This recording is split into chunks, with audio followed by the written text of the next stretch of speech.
Kung buhay lang si Rodante, hindi magagawa sa akin ni Joanna ito. Pero mas masakit sa akin. Si Yuan, hinayaan lang niya si Joanna ng ganun. Sabi niya lang, hindi rin daw po niya alam. I'm sorry. Hindi ko alam kung maniwala pa tayo sa kanya. Hindi na magbabago sa Yuan. Wala na ako nakikitang dahilan para mapatawad ko pa sila.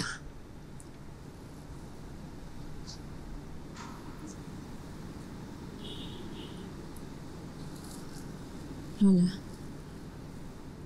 it's Yuan. He's here.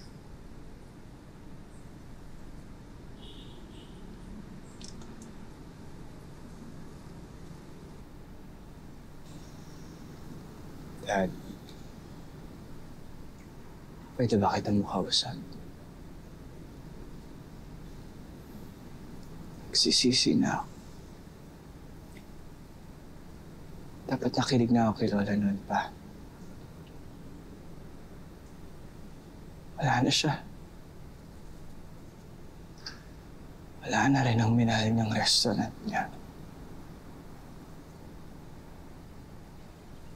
Totoo pala yung sinasabi nila eh. You'll only realize what you've got when it's gone. Pinabaliwala ko lang si Lola dati. I used to pretend like she didn't even exist. I took her for granted, Dad.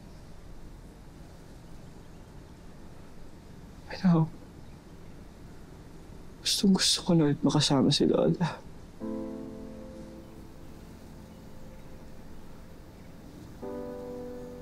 Dad, I'd do anything para lang makasama ko ulit si Lola.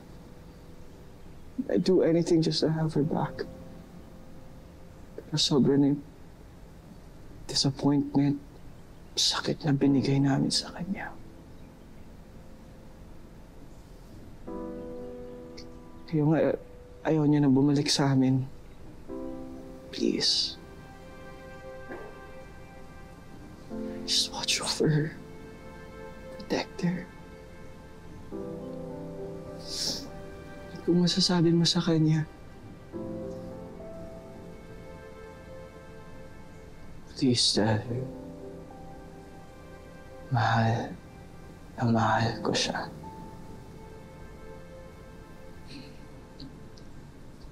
Can you still trust him, Lola?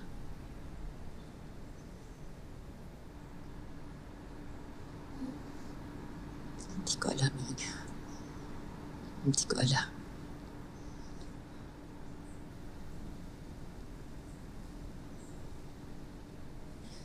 Sana lang mapatunayan ni Yuan na hindi lang siya hanggang salita lang. Nawala na yung resto. At kahit na magsisi pa siya, hindi niya na mapapalik yun. May mga bagay na mahirap isuko.